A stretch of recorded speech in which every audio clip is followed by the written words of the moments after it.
This meeting is being recorded. Welcome, and thank you all for joining today's FOIA Advisory Committee meeting. Please note that this conference is being recorded, and all audio connections are muted at this time. If you require technical assistance, please open chat with the chat bubble icon at the bottom of your screen, and please send a message to the event producer. With that, I will now turn the conference over to Alina Simo, Director of the Office of Government Information Services and Chair of the FOIA Advisory Committee. Thank you, Silas. Good morning, everyone, and welcome. As the Director of the Office of Government Information Services, OGIS, the FOIA Ombuds, and this committee's chair, it is my pleasure to welcome all of you to the fourth meeting of the sixth term of the FOIA Advisory Committee. Welcome to all of you who are watching us either via WebEx or with a slight delay on the National Archives YouTube channel. The committee is convening today, again, after three very productive public meetings in 2024, two in September and one in December. If you missed those meetings, you can visit our National Archives YouTube channel at any time to catch up on all three meetings.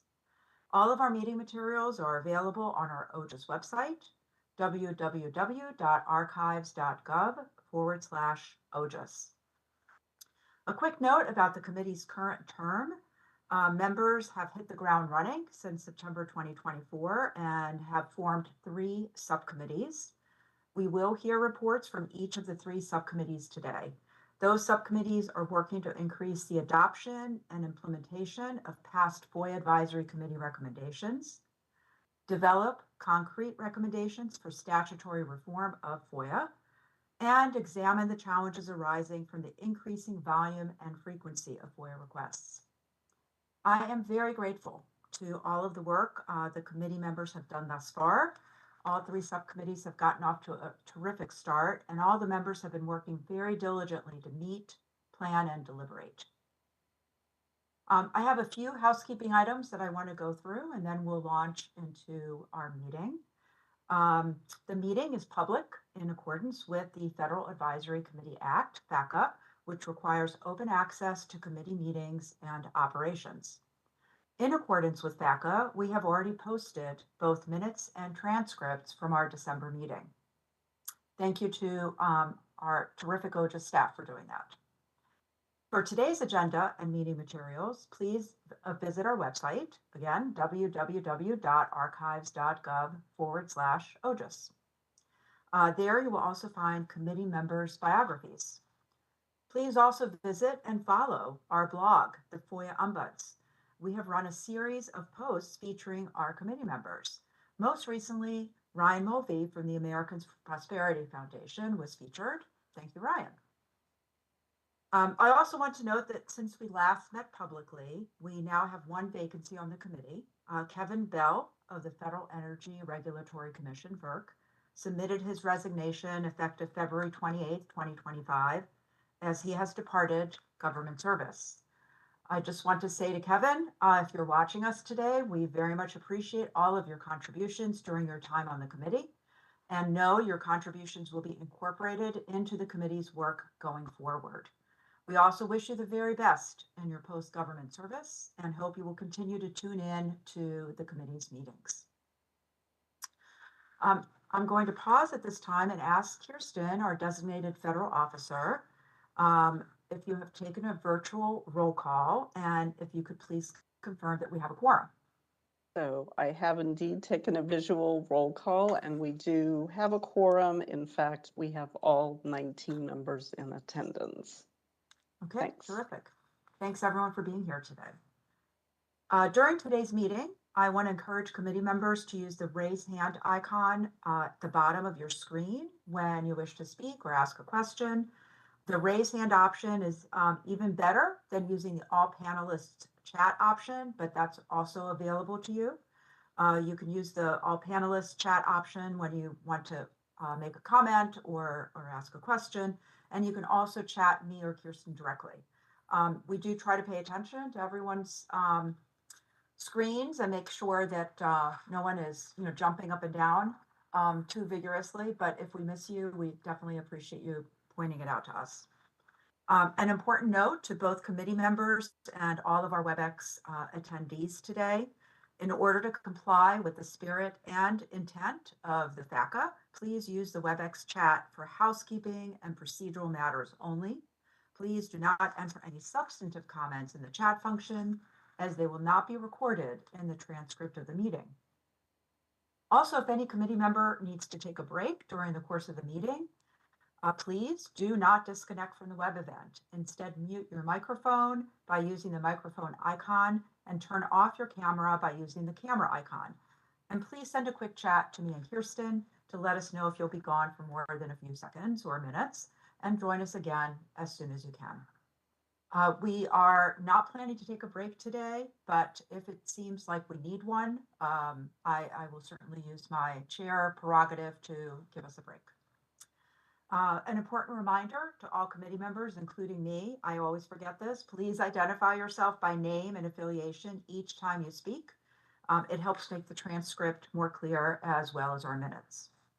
Members of the public who wish to submit written public comments to the committee may do so using our public comments form, which is available at www.archives.gov/OGIS/public-comments. We review all public comments, and if they comply with our public comments posting policy, we post them as soon as we are able. We have received one set of comments already for today's meeting, and we have posted them in advance of today's meeting. They are available on our website. As I mentioned earlier, we're going to remain a little bit flexible with our agenda today. I'm not certain how long committee members will be discussing their work. So if we need to take a 15-minute break, we can. If not, we will just continue to push through. I'll check in with everyone. And if we end early, I am happy to give committee members some time back today. And we will, as always, have a public comment period at the end of our meeting today. As we noted in our Federal Register notice announcing this meeting, public comments will be limited to 3 minutes per individual. Almost ready to start our agenda. I just want to note that we have allocated the bulk of our time today to hear from each of our 3 subcommittees to share their mission statements and what they have been discussing so far. Our hope is that the presentations will spark conversation, questions, and discussion among our committee members. And first up, thank you, Silas, for changing the slide. We're going to hear from the Implementation Subcommittee, co-chaired by Jason Barron and Marianne Manheim. Jason and Marianne, you have the floor. Thanks, Elena. Jason Barron, University of Maryland. I guess you have a next slide that has a mission statement on it, and we could put that up. We, as a subcommittee, are continuing the work of the implementation subcommittee of last term, where there were recommendations for a further look at how agencies have implemented the past number of recommendations coming out of a number of terms of this FOIA Advisory Committee. What we've done so far has been summarized in a progress report, and I'm going to turn this over to Shelley Kimball and then Deborah Moore to talk about the work of the subcommittee so far. So Shelley, go right ahead.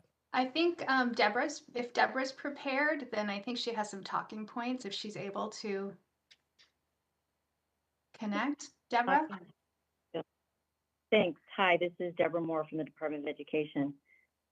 So what we did was in late November, we formed a barrier analysis working group with the goal of uncovering what barriers are preventing federal agencies from implementing the FOIA Advisory Committee recommendations directed to them for action. And we went about this, we figured the best approach to derive this information would be through a series of focus groups held with agency FOIA professionals. We started by clearly defining our desired outcomes, focus groups, and drafting a set of questions likely to elicit robust conversation and useful information. We also wanted to have an agreed upon list of recommendations that we considered in scope for the effort. To formulate the list, we began with the full complement of all of the FOIA Advisory Committee recommendations from all terms, regardless of their status of open or closed on the OGIS dashboard. We began with this full list because, as the prior terms implementation subcommittee noted in its final report, when a recommendation is framed for action to be taken by an agency like OIP or OGIS to advise federal agencies to take some particular action, that recommendation can be considered closed once the advising has taken place, even if the implied underlying action for agencies to take hasn't yet occurred. So we wanted to keep all of them under consideration. We ended up with a list of 20 in-scope recommendations, including both those that are directly worded for agency action, as well as those recommendations that include implied agency action. Another important step we took then was defining our target audience and determining how best to reach them. We knew we wanted to include FOIA professionals who have visibility on agencies' decision-making on operational matters so that they would be able to speak knowledgeably about their agency's efforts to implement recommendations. We also really wanted to include representatives from the broadest cross-section of agencies possible, so we could gain the different perspectives of participants from large, medium, and small agencies with both centralized and decentralized FOIA operations. We were mindful that past committees have received feedback that uncoordinated outreach efforts from different subcommittees have overtaxed potential participants.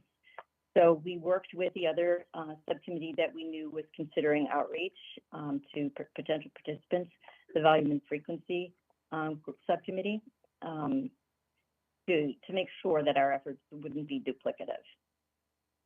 So then we determined our way forward would be to conduct as broad as possible in outreach by using contacts from FOIA.gov, as well as asking subcommittee members to add any contacts they may have to our running list. Our initial approach to these potential participants will be an email describing our goal to understand the barriers preventing agencies from recommendation implementation, along with a list of FOIA Advisory Committee recommendations we consider in scope. We'll also inform them of the expected time commitment for participation and then give them an assurance that reporting on our findings will be non-attributional. Finally, in this initial communication, we will encourage them to pass on the invitation to other participants, both inside and outside their agencies who might be suited to this effort. And then to those who respond positively to this initial outreach, we will share the list of questions as well as logistical information. In terms of the design of the focus group, we determined some parameters. First being, we want to limit it to 4 to 5 participants per group to encourage good conversation, and we'll have 1 moderator and 1 note taker per group. Moderators and note takers will receive training and written protocols for how to conduct the focus group. The groups will last approximately 60 minutes and no more than 90 minutes, and we'll make sure that all of our findings reported in a non-attributional manner. In terms of analyzing the outcomes, we plan to review our results for trends and areas that give rise to possible FOIA Advisory Committee recommendations. We'll also review, analyze agencies' reporting on recommendation implementation that will appear in this year's Chief FOIA Officer report. This information may further inform draft recommendations that we prepare for implementation subcommittee considerations. And finally, we strongly believe that our positive indirect outcomes of this effort, separate from any potential recommendations the FOIA Advisory Committee may issue, including raised awareness of these important recommendations at agencies and implementation strategies and best practices that we anticipate will be shared during the focus group discussions. And just to wrap up, I'd like to thank the Barrier Analysis Working Group members, Kelly Kimball, Joan Moonblow, Sarah Weichsel, for their excellent work on this effort. I'm very pleased with what we've been able to accomplish so far and looking forward to working with them in the future. Thanks. Thank you, Deborah. At this time, I'd like to invite anyone on our subcommittee to add whatever remarks they have about the work so far. And don't be shy. So if anyone wishes to say something, please go ahead.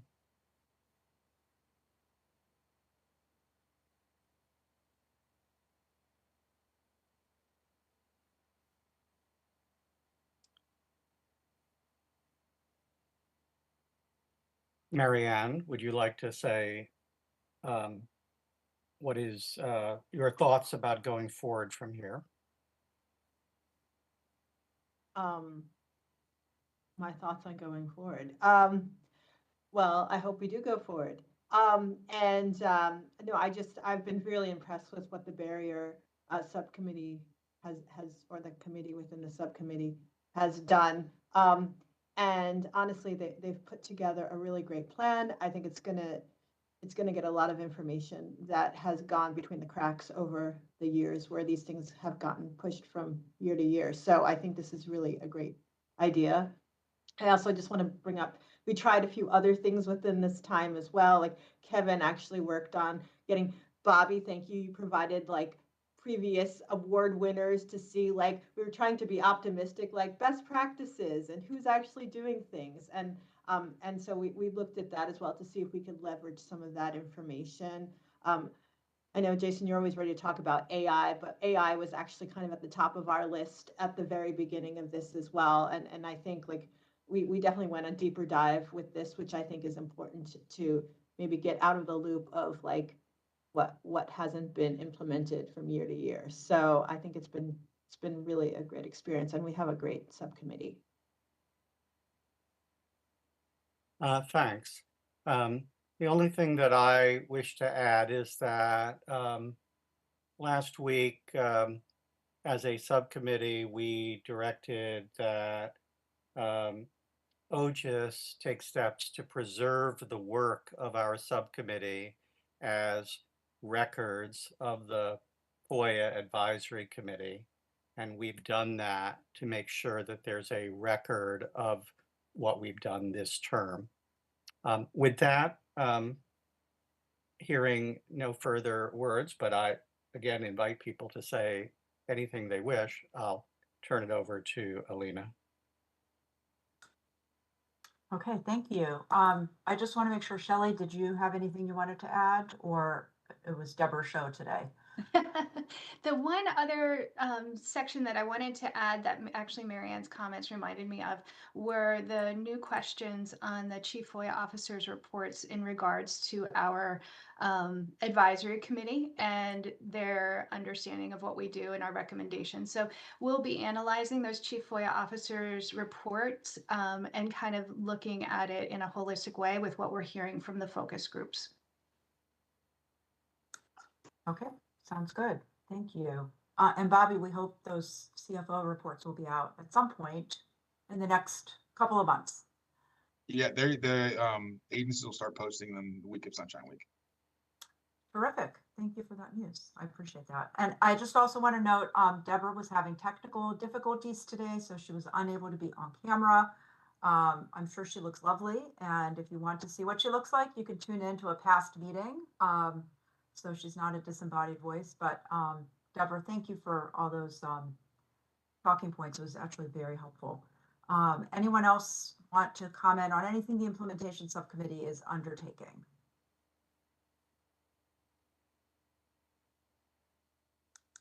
Okay. So with that, thank you so much, Jason, Marianne, and the subcommittee on implementation. I am going to turn things over to the FOIA Statutory Reform Subcommittee, co-chaired by Ryan Mulvey and Whitney Fraser Jenkins. So Ryan and Whitney, you have the floor. Go ahead, please. Thanks, Alina.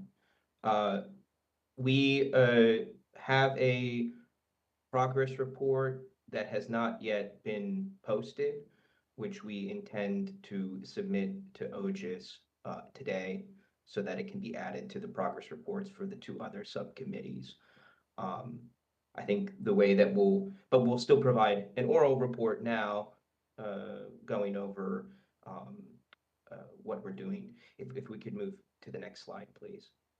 So for the past several months, our subcommittee and our three working groups have been trying to explore and develop recommendations to Congress for how the FOIA could be amended to make a better experience for requesters, to address agency processing challenges, and really just to make our federal government more open and more transparent in a digital world. Our three, if we could see the next slide, please. Our three working groups focus on transparency obligations, so reform of A1, A2, and the statutory exemptions, the 9 FOIA exemptions. Enforcement models, which looks at OGIS, looks at the possibility of independent information commissions, as well as reform of the current judicial review process, and then the processing working group, which deals with the mechanics of how requests are actually being processed and related issues such as fees. I'll hand things off to Whitney to kick things off in terms of our substantive report and what the processing working group has done.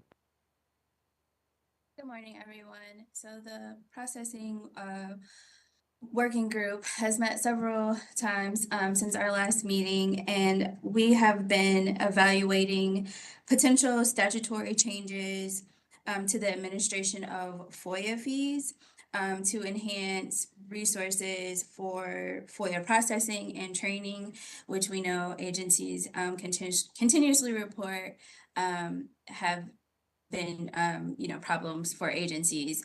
And so far, we are still in the process of evaluating potential recommendations, but 3 areas of focus have been allowing agencies to retain FOIA fees collected and charging a de minimis fee to fund their FOIA programs. FOIA fees currently are paid to the general fund of the Treasury, and we're exploring options that would allow FOIA fees collected to be retained by the agency to fund their FOIA programs. And there is an example, I believe, of one agency that's currently following that motto, and we look to further explore how that is impacting their processing metrics. Another option that we've also been exploring is revising FOIA to allow agencies to charge fees for requests that are backlogged. Most agencies are experiencing huge backlogs as we process more and more complex and high volume requests. And again, this would just be another initiative that would support resources for agencies in their FOIA programs. And lastly, the current statute does not really account for the processing of electronic material, and most agencies are now seeing a significant increase in requests for electronic requests and data. And so, and there's a significant decrease in responding to requests in the paper form. So amending the statute to account for the cost that agencies are experiencing in responding to these high volume electronic file size requests. So we're continuing to evaluate these recommendations and ideas, and we'll develop further processes to evaluate how FOIA programs are addressing the need for resources and how the administration of fees can support those efforts. Brian, I'll turn it over to you to discuss the transparency and enforcement models. Thanks, Whitney. Before I get to those, I do want to, with respect to the draft report, which we will have posted later today, I wanted to give a special shout out to Frank Lamonti. the bulk of the report focuses on the work to date of the Transparency Obligation Working Group, and Frank has done a great job at providing a very detailed summary, compiling the work of the working group members. So I do want to recognize that, since our report doesn't have any authors listed on it. So thanks, Frank. But in terms of the Transparency Obligations Working Group, as I had mentioned, that has been focusing on possible reforms to the substantive obligations regarding materials subject to the FOIA's mandatory disclosure provisions, as well as the scope of the 9 exemptions and possible modifications to that. Another way to look at it is, whereas our 2 other working groups are looking at the mechanics of disclosure and the related issue of fees, or the enforcement of disclosure obligations, the Transparency Obligations Working Group is all about what is supposed to be disclosed or withheld. There are 2 big buckets of issues. I should also say at the outset, all of our working groups, we have not yet, and I think this applies for all subcommittees in the nature of the progress reports being provided today. To the extent it hasn't been said, I'll just reiterate that we haven't made findings or proposed findings, let alone proposed recommendations. So this is truly what we're looking at and what we're thinking about, and nothing that we're reporting should be taken as the final position of the subcommittee, let alone the full committee. So these are really just the ideas that we're playing with at the moment and exploring. But back to the working group.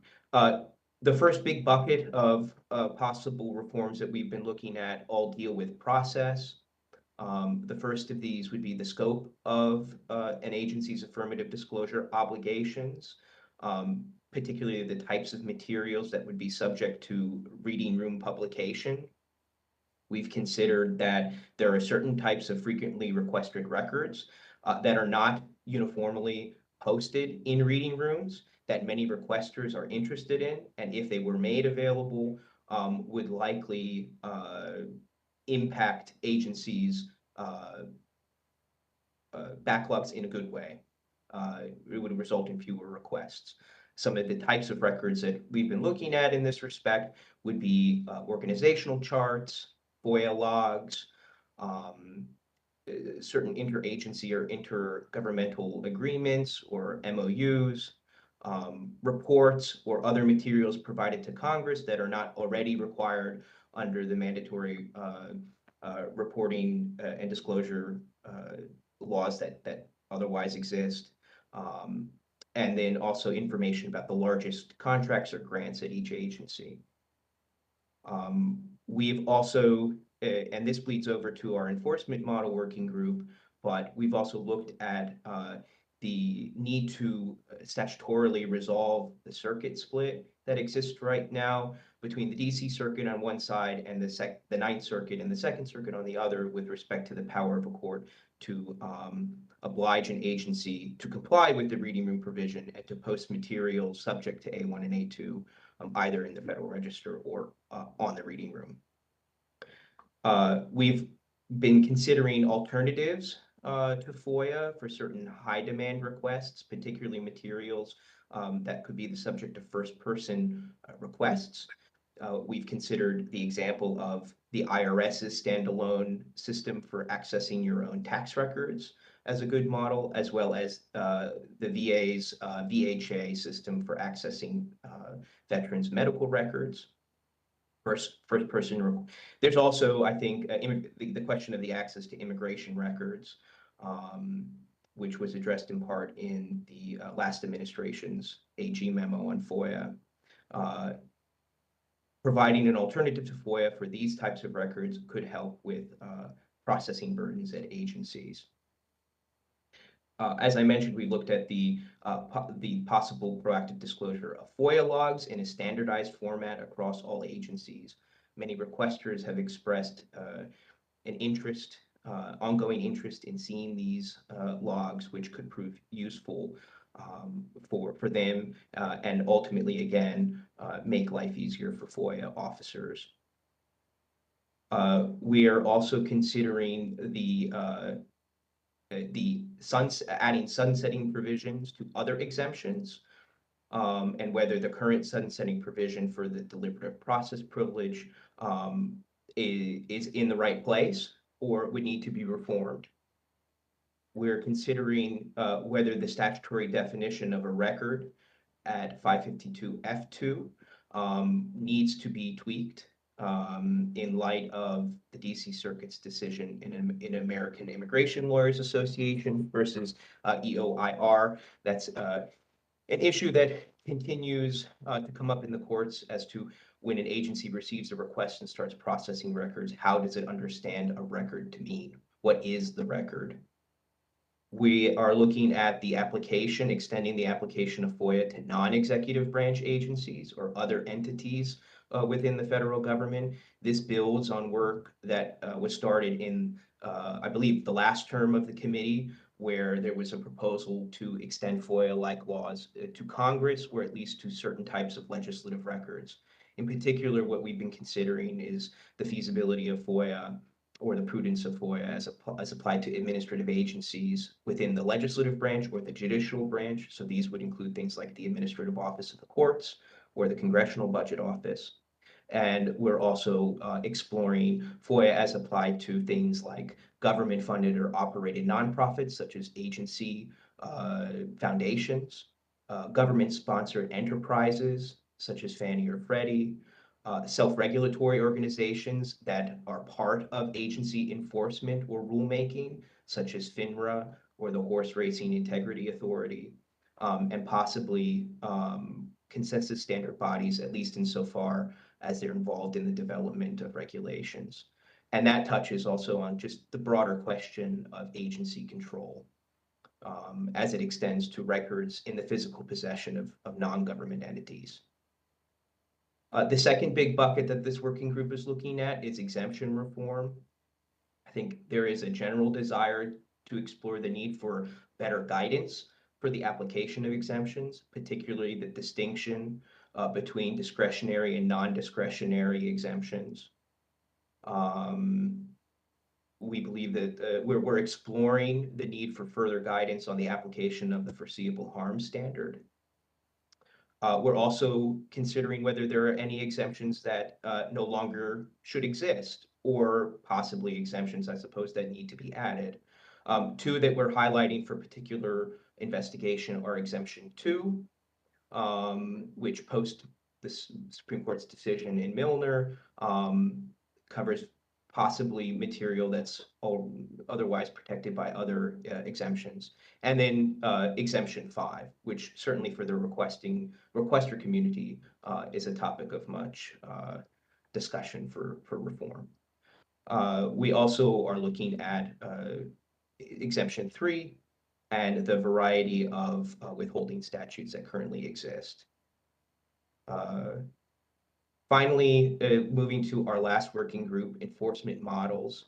This working group is examining the different ways that we could possibly reform enforcement of the FOIA beyond our current system of judicial review, or I should say both in terms of our current system of judicial review and alternatives. So not only are we looking at the way review can be changed and the court process arguably improved, but are there other alternatives, and not just in terms of OGIS? What's the feasibility of an independent information commission like other countries have, of a truly independent ombuds office that has authority to settle in a definitive way disputes between requesters and agencies? And then we're also looking at executive branch self-enforcement, again, apart from OGIS.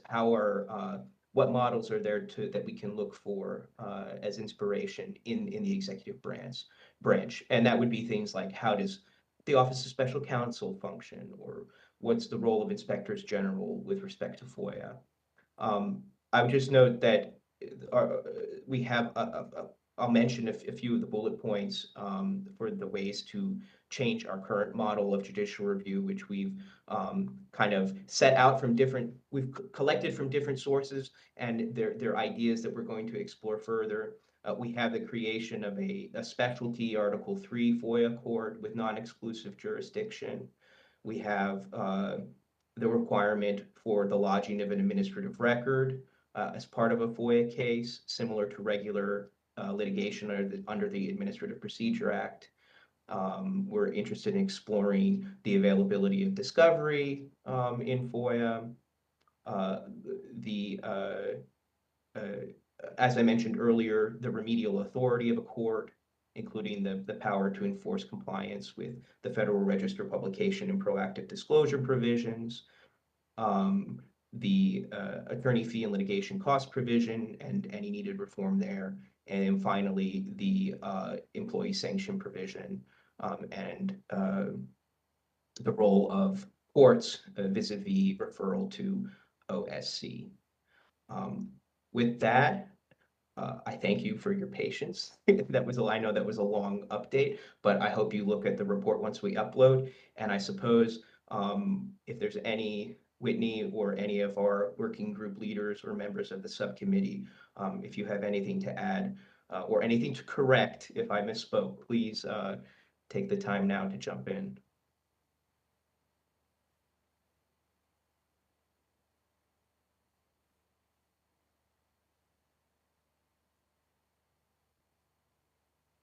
Okay, I guess that was comprehensive enough. Thanks, We're a Alina. very quiet group today, Ryan. David, this is Kirsten, the designated federal officer. David Collier has his hand raised. Thanks, Kirsten. Yeah, Dave Collier from the University of Florida Breckner FOI project. So, Ryan, you're doing a heck of a lot of work, all of you. So this is really great stuff. And I love these committee meetings because I get to hear what other groups are doing, keep up to date. I just wanted to, on the fee, the copy fee stuff, and Kirsten and Alina could say, but I think this comes up just about every term, and folks look into it. And it's a huge issue because agencies need to be better funded, right? They need the resources to carry out their mission, and they're just not provided that. And so often we turn to copy fees as a solution. And, I'd like to say, I have a hard time supporting that. And, we see in the research that copy fees disproportionately dissuade public interest requesters in particular. I've heard that the typical average FOIA request costs about $281 for just to be processed, the fee to be processed. And so any amount of money over $100, I think, is going to have the average person walk away. I just don't think it's a solution. We also know that copy fees only bring in about 1% of the actual cost of administering FOIA. And so to actually recoup and have enough money to do the job right, we'd be charging huge fees to people, and that would exclude a bunch of the public. And so, I'm totally support looking into different options like we do. But I got to say that's a rabbit hole that I just don't think we're going to find a solution. But please do continue looking into it. That's just my 2 cents, and I'm happy to provide some of that research. I know a lot of state and local governments are also looking to fees and have to solve this problem. I just don't think that's the solution. We've talked about other solutions like line item budgets and other things, which never come to fruition, right? And so I understand agencies are caught in a bind, but I just want to bring that up as we're early in the process, as the discussion and research continues. But I certainly support everybody, bringing up issues, and I don't want to be David Downer here, but I just feel like I got to raise that point. I appreciate that. Thank you.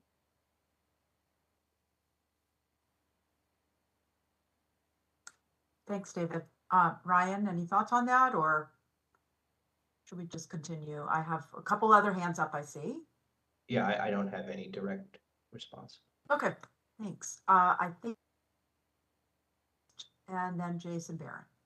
Eva, go ahead, please. Hi, good morning. Eva Brockman, Department of Defense.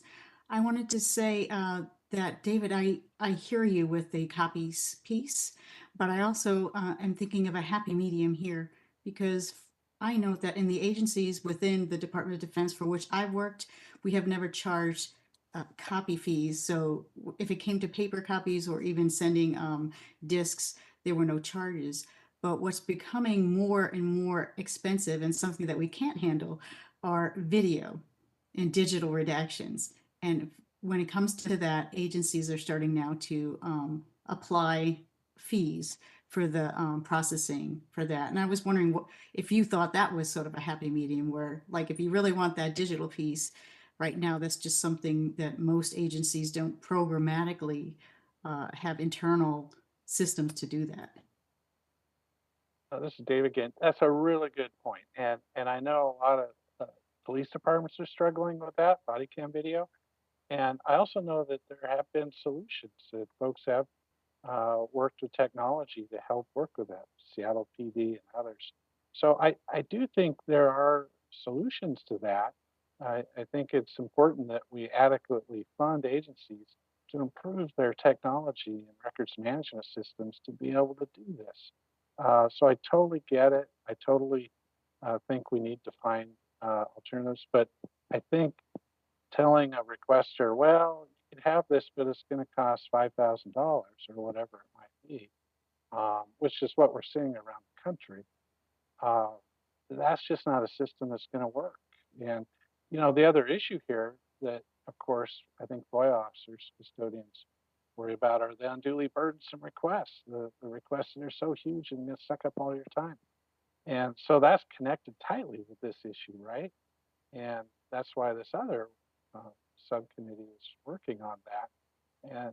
And we kind of have to talk about all that at once because it's not fair to saddle an agency with a huge burden of large requests that are really time consuming, bog things down, including for other requesters.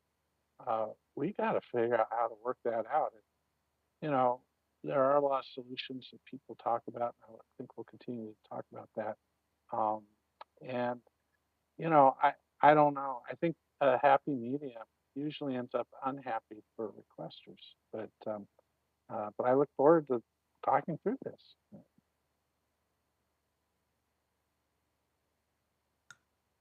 Okay, thank you. I believe, Nieva, did you have your hand up again? Or was that an old hand? I wanted to address a different point that was Please. made, so we can finish this one up if somebody wanted to continue. Okay, I know the other hand that was up was Jason Barron's. Jason, did you want to comment on this or something else? Something else. Okay, so sit tight. Nieva, go ahead, please. I was just thinking about the review that you were mentioning of the deliberative process exemption, and would love to partner, I think, with the volume and frequency subcommittee, because it seems to me if we start or think about removing the deliberative process exemption, we wind with many, many more records that are going to be responsive. And when I say that, it's because, at least in my experience, it's been more of the deliberative process is many, many, many, many iterations and versions and, track changes, documents before the final report or final paper. And so if we lift the deliberative process exemption, now suddenly we'll have, say, 20 documents where we would have had one. So just something to consider. I think having cross discussion between the subcommittees before anything is brought to the full committee is definitely something to explore. And I think that the working group is cognizant that certain of its ideas will be more provocative to government members of the committee than others. And I think that I speak for all of the members of the subcommittee when I say, especially the requester community side, when I say that we're open to having a conversation about all of these ideas. Thank you. All right, thank you. Okay, Jason, back to you. Go ahead, please. Thanks, Alina. Jason Barron, University of Maryland. Ryan, Whitney there. You have presented a very ambitious agenda in terms of statutory reform proposals. Let me make a process point that adds to what was just said, which is that we have a limited time in this term to get to final reports and to vote and to make recommendations. In the past, there have been interim recommendations that have been put forward by subcommittees. I would ask you to consider staggering the work of the three working groups here and presenting to the full committee earlier rather than later any number of these proposals, especially the provocative ones, as you said. They're all worthy of serious consideration, and I, for one, would be very happy to, weigh in with comments on an earlier basis than waiting till the spring of 2026 in a public meeting to be presented for the first time with a set of whatever dozen or more proposals. So I just would ask that you consider that in terms of a timeline for your work during the rest of the year. Thanks, Jason. And you will be happy to know that that is in fact our plan. We had originally hoped, we're a little behind, I think, where at least speaking for the transparency obligation and enforcement models working groups, we had planned to have something to be a little further along than we are now. Precisely because not only do some of our proposals come with the idea to have a bit further study, feasibility study, or conversation outside the committee with stakeholders, but precisely to provide opportunity for discussion by both the full subcommittee and the rest of the committee. So we have anticipated exactly your feedback, and I think it's well taken. And definitely, we don't want to rush anything, but we also don't want to wait until next year, spring, to put proposals before the full committee. So I don't have a timeline yet, but we will work to have something done sooner rather than later. We'll take the weekend, Ryan. I'm Yeah. sure you can come up with stuff. All right. Any other comments? Marianne, you have your hand up. Go ahead, please.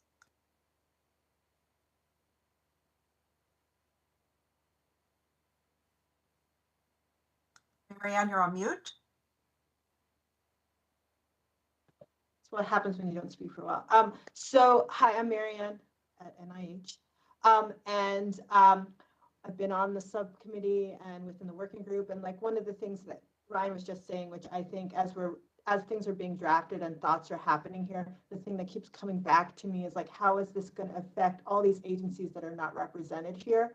And that's one of the pieces that obviously, just like we've done with the barrier thing, how are we going to talk to these people and figure this stuff out? But I think there's a lot of representation that isn't here, that when some of these things were thought up, they thought, okay, is it a good idea? How much did they look at that as well? So I do, as we're making these recommendations, these are the thoughts that are going through my head, whereas like, okay, if I don't have paper, I'm fine. Like, it doesn't matter about fees on that, but there's somebody else out there that it actually might make a difference to. Same with like exemption 3 statutes. I mean, they're in the FOIA annual report. So I was like, they're there, like what's going on? So there are things that we've talked about, but there is more research to this than like what we've, there's obviously case law that we look at, there's all these other things, but I do think there is the agency perspective.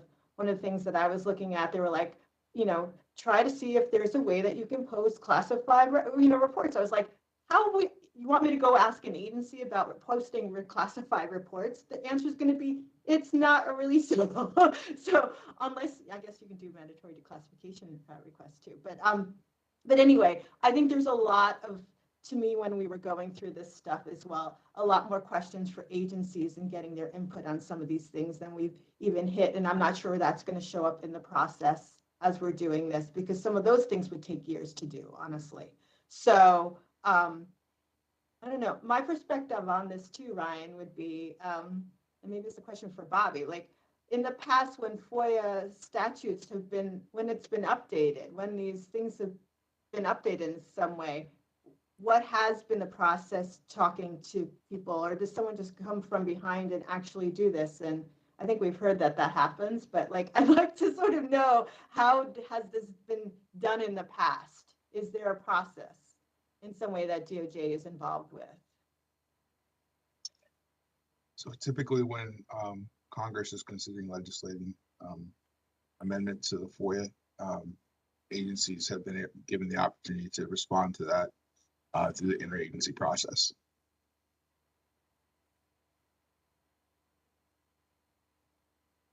Good to know. And that was Bobby Talebian, Director of the Office of Information Policy at Department of Justice. Sorry, I forgot to introduce That's okay. I do it all the time. Liz, I see your hand up. Hi, yes, so I'm jumping on this. Liz Hempowitz from American Oversight. I think, Marianne, we've had these conversations as a subcommittee, or we've started having these conversations as a subcommittee, and I appreciate that perspective. But as Bobby said, I think, and certainly as an advocate coming from the outside who spent some time advocating on the reforms to FOIA, that some that passed and some that didn't, it certainly felt from the, from the outside requester side that agencies have a lot of say in what is that final text. And so I do think, we are recommending language to be considered by Congress. And there's a lot that happens after that language. Not to say, and I think one of the strengths of this committee is the combination of folks inside and outside of government kind of settling on an initial proposal. And so it's not to say, I think my bottom line is not to let perfect be the enemy of the good, because we can do a lot of good, and it's just a starting point for Congress to pick up. And then the agencies certainly have a lot more say. It feels like they've got a lot more say in what that final text looks like than the outside requester community, but that's just me speaking personally.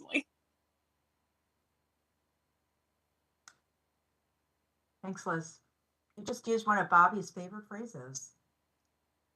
Okay, I am just looking to make sure that no one else has hands up. Anyone else have any other thoughts? There was a lot of material that Ryan presented. Thank you. And Whitney, thank you for all of that. I'm just going to pause to make sure no one else has any other thoughts or comments that they want to add in.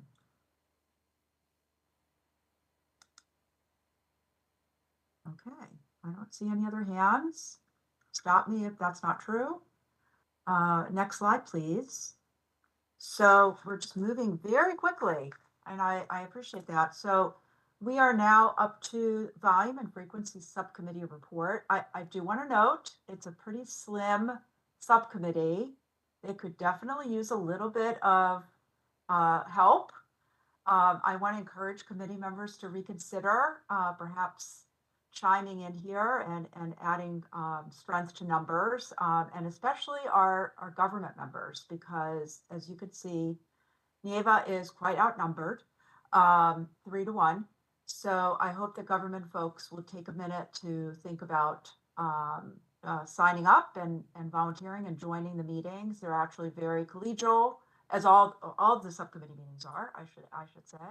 But definitely they are the smallest subcommittee. So with that, I am going to turn it over to Nick Wittenberg and Yeva Brock, who co-chair the Volume and Frequency Subcommittee. And Nick and Yeva, you have the floor. Thanks. Thanks so much, Alina. And as Alina mentioned, we are looking at applications. It's a very thorough process for our subcommittee membership. So my friend and co-chair Yeva can have a friend and ally in the federal family. Our committee may be small, but we are mighty. We've been very busy right now. And I want to thank our other members, Dave from University of Florida and Shelley Kimball from Johns Hopkins University. My name, for the record, is Nick Wittenberg. I'm an attorney at our media and came from the federal family. We, I think, have been looking, and I really wanted to thank Shelley for being our liaison with the other subcommittees. And so how can we, our goal here is looking at volume and frequency and how can we make it more efficient and accurate for individuals to process FOIA as data is growing daily. So our hope, and I think Shelley will put a little better justification for this with her excellent statistics background. We look forward to doing a survey to folks in the FOIA community from all chain of command. We're also looking from not only the FOIA professionals in the government, but also our requesters. So it's a streamlined approach. And so right now, we've had a number of things that have kind of popped off. And I think the important thing of the survey is what may be challenging for one agency may be different for another agency, and type of information requested and how big is the request.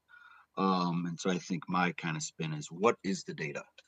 And I think deeper in our report, our progress report, I should say, that is on the website, on NARA's website, is further examination. Is our good friend Bobby at DOJ Office of Information Policy and his group commands the Chief FOIA Officer report. The section 4 focuses specifically on using technology for greater efficiency. And what does that mean? Our favorite flavor of the world right now is AI, particularly generative AI. And so examining that further, I think, is going to be our next kind of evolution for this subcommittee. But right now is just a little bit on the survey, is we're looking at when we can launch that so we can get a nice response. We've looked at potentially Sunshine Week or just right after that, as well as the American Society of Access Professional National Training Conference in May. So we're really, really excited. So, fellow committee members and individuals on the meeting today, if they'd like to spread the word and get ready to sharpen their pencil or get their keyboards ready to go, because that will be helpful, I think, to look at what is challenging. Is it lack of technology, lack of professionals, lack of training? That will help us for our subcommittee, as well as working with like the barriers implementation working group. And so talking about some of their challenges and that they have been working on as well. I'm going to turn it over to Shelley to kind of fill in the dots as well. Thanks, Nick. I'm Shelley Kimball from Johns Hopkins University. So I'll just give a little bit more granular detail about what we're working on with this survey idea. For our committee, our original goals are really to understand the landscape so that before we make recommendations, before we push forward, we understand what life really feels like. And so for that reason, we wanted to develop this survey for both FOIA professionals and requesters. It will be a primarily open-ended survey that considers how requesters define difficult requests, what their experiences are using technology to either file requests or manage them, and any suggested solutions from both sides of the request that might help streamline the process. So we'll ask both about their perceptions of burdensome requests and those ideas for more efficiency. Just a side note, we have looked at previous work on volume and frequency from earlier terms of the committee, just to make sure that we're not being duplicative and that what we're asking and what we're working on now is current and relevant.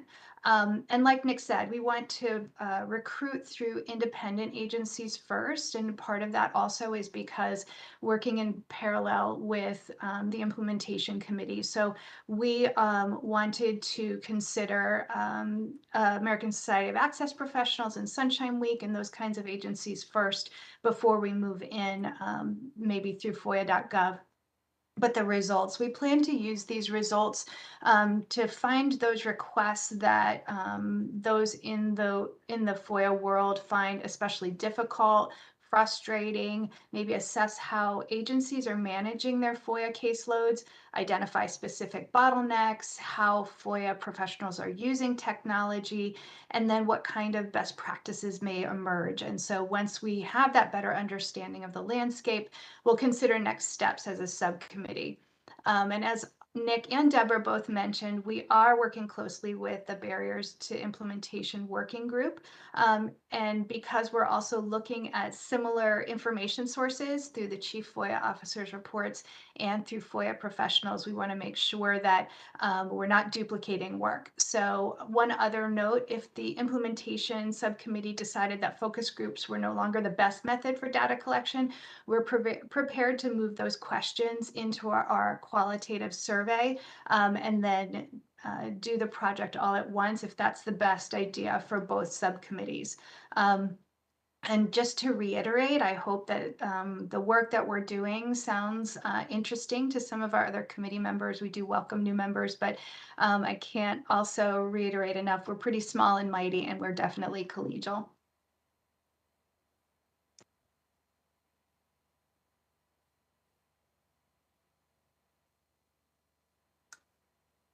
Nick, back to you. Awesome. No, thank you. That's really exciting. And I think it's something I think is a former member of the Chief Technology Committee. It's definitely something we've been examining and excited to use. And so, for example, our good friend Ryan Mulvey can have a better experience. So that's something we've really been enjoying kind of the work. I can't thank my fellow subcommittee members enough. Nieva, did you have any comments? Yes, Nick, I wanted to foot stomp what you just said about how we want this to be an experience that is going to be helpful, useful, and pleasant for all. So we're not trying to just say, oh, let's reduce requests. Therefore, we won't have have a horrible time in the federal sector trying to respond, or let's just answer willy-nilly from the federal sector so that the requesters can get quick responses. The idea is, of course, for, just as we said in our progress report, the ultimate goal is to maintain high standards of transparency and accountability in the administration of FOIA. So we are trying to find the best ways so that neither requesters nor responders, FOIA analysts, are in any way not putting their best foot forward in the transparency world. Yeah, that could say it better, and really appreciate the excellent co-chair from our good friend Nieva. And so again, as I said, we are doing really well, but if any other committee members would like to join us, we really appreciate those applications. I think that's pretty much it. Dave, any comments from you, sir? Dave is being humble. I just want to, just like Nick, thank Shelley and Dave for all the very hard work they have given to this committee. Thank you so much. Alina, I think it's back to you. All right, thank you so much. Just want to pause for a second to make sure that no other committee members have any questions for this small but mighty subcommittee.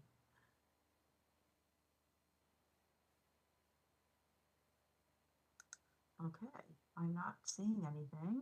No hands up. So at this point, I'm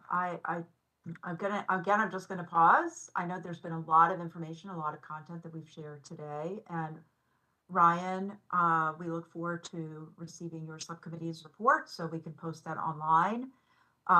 We have already posted the other two subcommittees' progress reports online as well. And those are available for viewing under the today's meeting. So you can click on that and take a look. And I believe I'm going to turn the floor over to, oh, Margaret has her hand up. Okay, see, I was stalling to make sure no one else had any other thoughts. Margaret, please go ahead.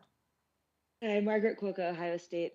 I had a question if any of our, well, anyone, but particularly our government members have any comments on, I'm just thinking about sort of the other subcommittees. I'm on the Statutory Reform Subcommittee, and we don't currently have sort of as an integral part of our process at this stage, sort of any sort of interview or focus group or survey like data gathering step, but the other two subcommittees do have such a step.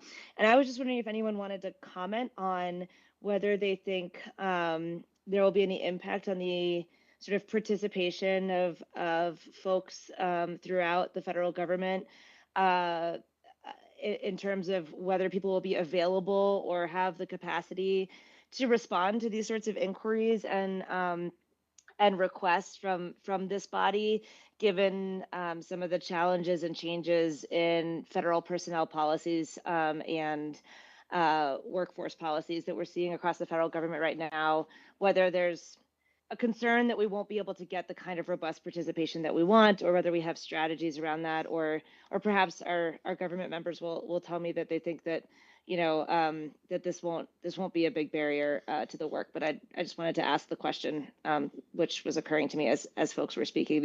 And let me start by saying all of these sound like just really, really valuable initiatives. And so I ask this saying that I really hope that we can accomplish these tasks, because I think the kinds of steps that the implementation and volume and frequency subcommittees are considering are really important. And so I just invite any comments on how we can best sort of facilitate the best participation that we can in the current environment. Thanks. Great question. And Yeva is prepared to answer it, I hope. Well, again, just please remember that my comments are my own and not attributed to the Department of Defense. But what I would say is that, of course, it's a concern, but it's also something that we cannot really be worried about at this point, right? Remember, the administration is still in a very nascent point, and there are changes already from some of the policies have already been, moderately rolled back in certain ways. So that I would say just we're trying to stay steady. And at some point, going to conferences will be opened up again. Going out and spending, using money on the to do such things in the federal government will happen again. And so while we still have a whole nother year in our seats, I think I would not panic yet. But of course, at the moment, it might seem like a concern.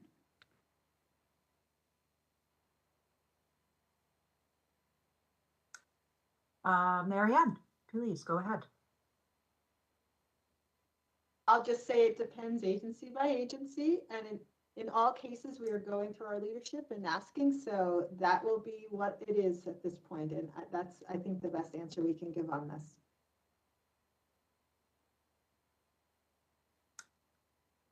Thanks, Marianne. That's fair. That was Marianne Manheim from NIH. Okay, any other thoughts or comments? Kirsten Mitchell, our designated federal officer. Go ahead, Yes. Kirsten. Thank you, Alina. Kirsten Mitchell with National Archives, designated federal officer. I just wanted to go back to something that was said earlier about seeking volunteers for the volume and frequency subcommittee.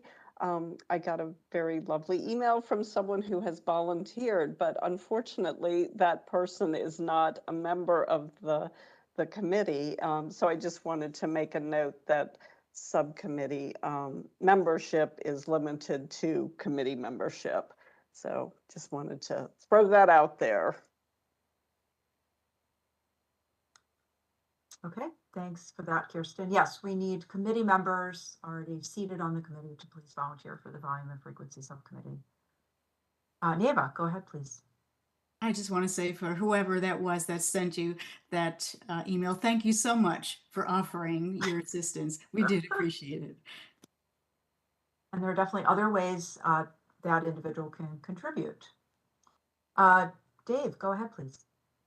Was the person a FOIA custodian type officer person?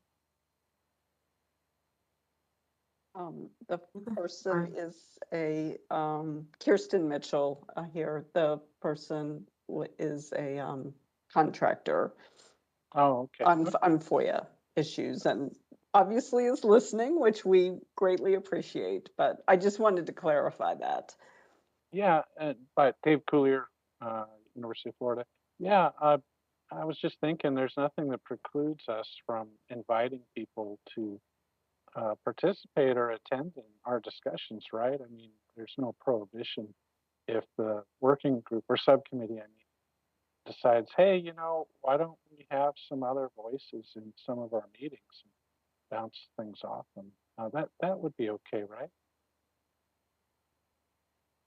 Yes, and you all have had speakers who have come to various subcommittees to speak. Yeah, I was just thinking more than just like one-offs, but like, let's say there's somebody we're not hearing, we're not having a strong voice of, say, on the government side, but there's someone who's willing to help out, but they're not on the committee and attend and give us advice until we get annoyed with them and kick them off. Um, I think that would be really helpful actually to. So anyways, just a thought that occurred to me, and I guess the subcommittee would have to talk about that. But if you're a FOIA officer out there and you're really frustrated with huge, unduly burdensome requests, I think we'd like to hear from you because we're going to knock around potential ideas for mitigating that harm without restricting the flow of information to people. And it's a tough nut to crack. So the more heads, the better. Okay, thanks, Dave. I appreciate that. Margaret, do you feel like you have some answers to your very, very well poised question?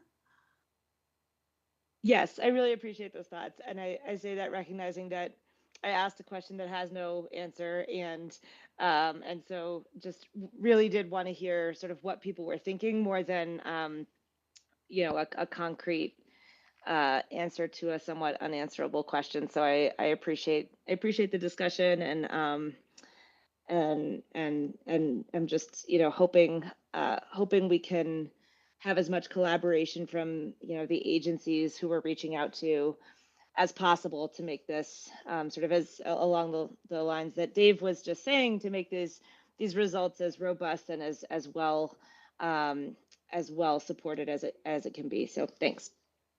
Okay, thank you. I think anonymity would definitely helps in the surveying process. So hopefully we can examine that. So when I was actually going to turn the floor over to Frank Lamonti, who was contemplating perhaps making a motion for the committee to consider, but I will leave it to Frank. So Frank, do you want to go ahead, please? Thank you, Madam Chair. Frank Lamonti from CNN, representing the news media.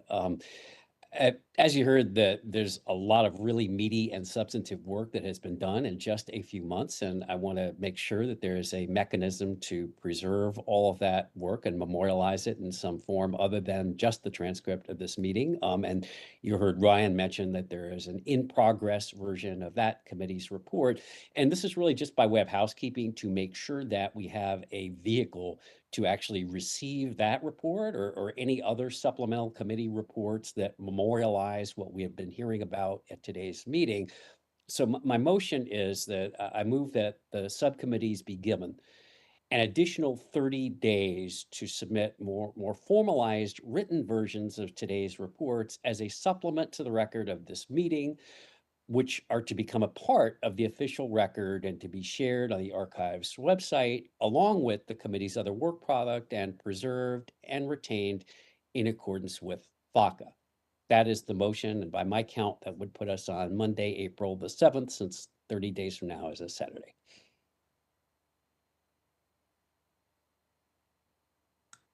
Frank, thanks for doing that math. That's actually very helpful. I want to open it up to discussion or a second for that motion. I would second it. Was that Neva? Yes, I'm sorry, Neva Brock, Department. Oh, thank you. Thank you. Is anyone interested in discussing, or is everyone feeling comfortable and ready to vote? I'm seeing nods. Okay. All those in favor of Frank's motion, please say aye. Aye. Aye. Aye. Aye. Aye. Kirsten, I hope you heard a lot of ayes. I did, Yes, but keep going. yes, We could put exactly. hands up. We could raise our yes. hands and then Kirsten We can could raise our count them. hands too. All those in favor, please raise your hands. Okay. Anyone not in favor of this motion, please say nay. Anyone abstaining? I don't hear any abstentions. Okay, Kirsten, what's the vote? Okay, I hear 19 yays, no nays, and no abstentions. So the Frank's motion passes unanimously. Okay, thank you, Frank, for that. We really appreciate it. Please let me know if I missed anyone.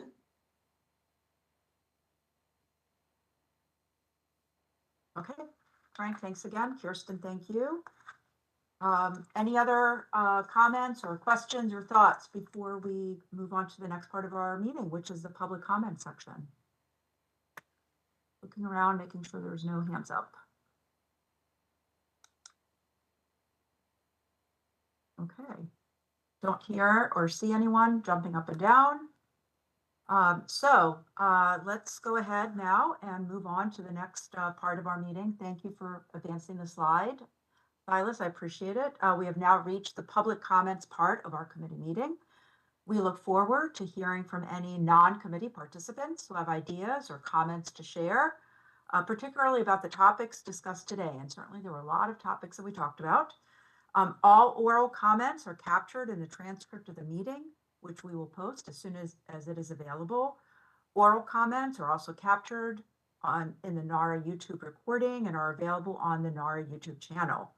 And as a reminder, public comments are limited to 3 minutes per person. So at this point, I'm going to turn things over to our event producer, Silas, to please provide instructions to any of our listeners who wish to make an oral comment via telephone. Silas, over to you. As we begin our public comment period, you can please click the raise hand icon located at the bottom of your screen. You are going to be given 3 minutes to make your remarks. You will first hear a tone when your line is unmuted, at which time you can please state your name and your affiliation, and then you can make your comments. If you are dialed in through telephone audio, you can press #2 on your telephone to join the comment queue. To assist you, there is a timer on the right side of your screen. It will begin counting down as soon as you start your remarks, and then you will hear a audible warning when your time is up. Okay, Silas, we have thank you so much. Go ahead, please. our first hand in queue is from Alexander B. Howard. Alexander, sir, your line is unmuted. You can please go ahead. Hello, can you hear me now? Yes, we can hear you. Loud and clear. Thank you so much. My name is Alexander Howard. I'm an open government advocate based here in Washington, D.C. It's nice to see many of you again. Thank you for your service to those I know, and thank you to the archives for continuing to host public meetings of this committee. I would say in relevance to what you said just before, instead of seeking to fund the FOIA on the backs of requesters from the watchdog and media community with fees, why not charge commercial requesters who do not receive the exemption much more for the records they currently are buying under the FOIA? At present, as Professor Margaret Cuoco's excellent research has shown, at some agencies, the majority of requests come from commercial requesters.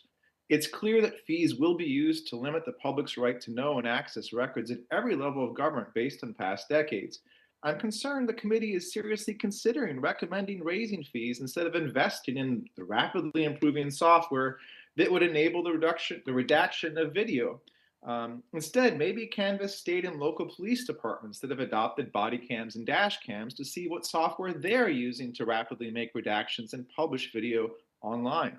You might also evaluate the prevalence of fees that are used to deny the public's rights to know by interviewing advocates outside of government during your meetings.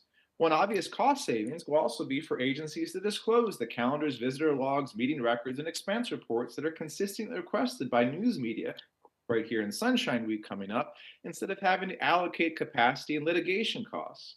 The proactive disclosure of such records that are on demand is, of course, mandated under the FOIA Improvement Act's Rule of Three. There's no need to say Beetlejuice, Beetlejuice, Beetlejuice, only to insist on transparency.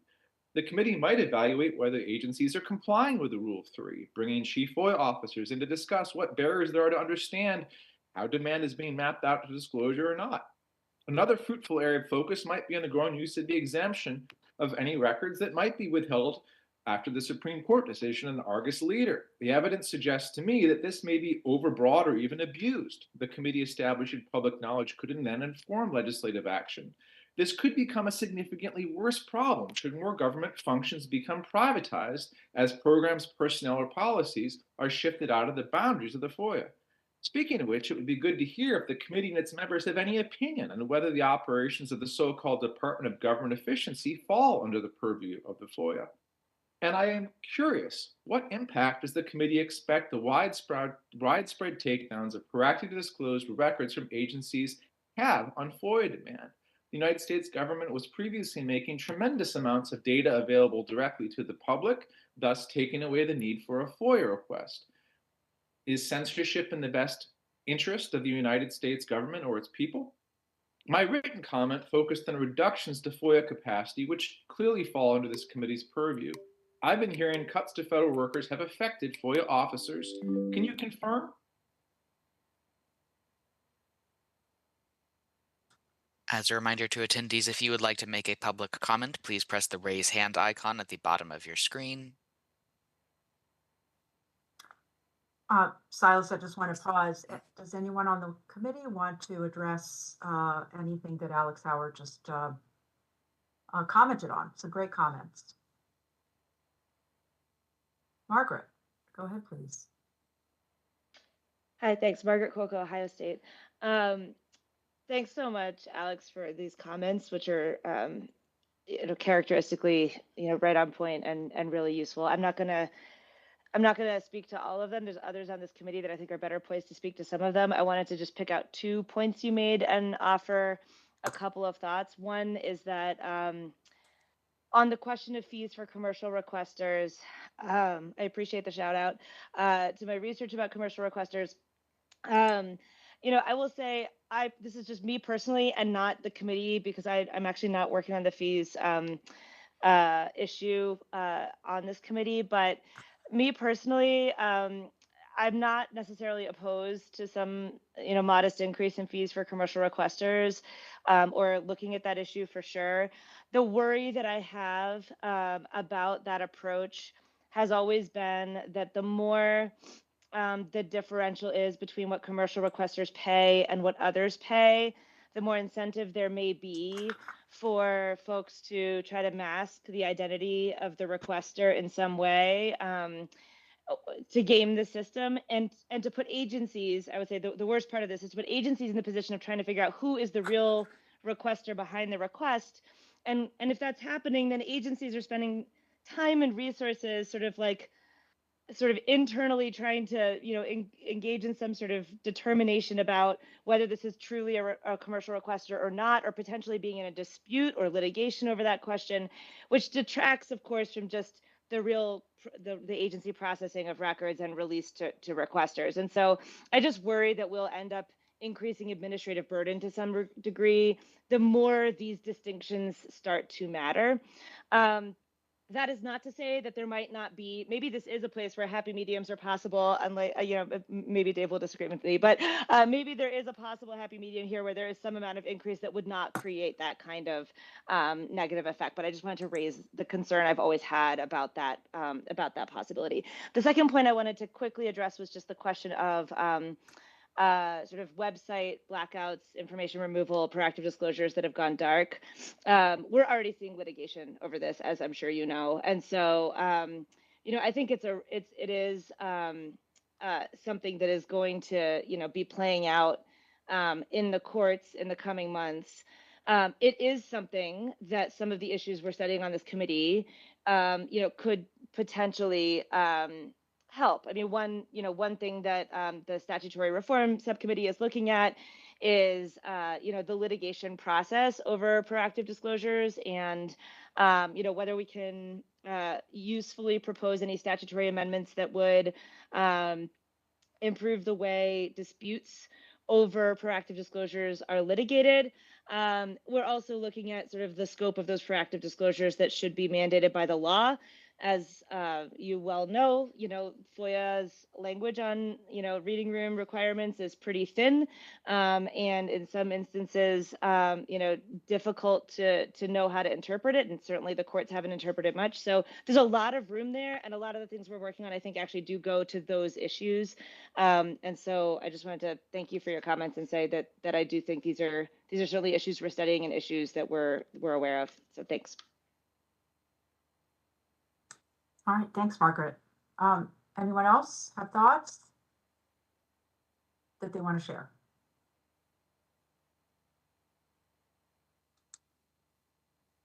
Okay, thank you for that. Silas, do we have any other callers on the line? At this time, we do not have any other hands raised, either on WebEx or the phone audio for public comment. Okay.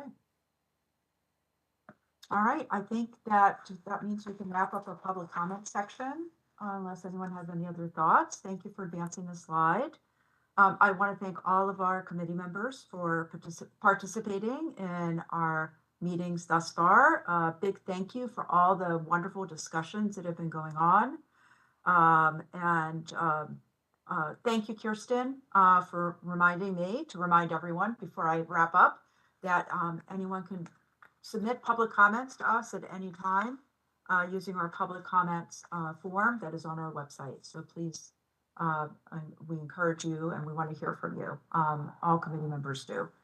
I want to just thank everyone for working hard. I know everyone is determined to improve the FOIA process overall. So a big thank you to all committee members, and a particular thank you to the 6 co-chairs of our 3 subcommittees. And I want to remind everyone that our next meeting is scheduled virtually for Thursday, June 12th. And I want to thank all of you for joining us today. I hope everyone and your families remain safe, healthy, and resilient. And if I have any outstanding questions from any committee members, I am happy to entertain them. Otherwise, we will adjourn our meeting and give back to everyone at least 33 minutes. Okay, I'm not seeing any hands raised or any questions. So hearing none, we stand adjourned. Thank you very much.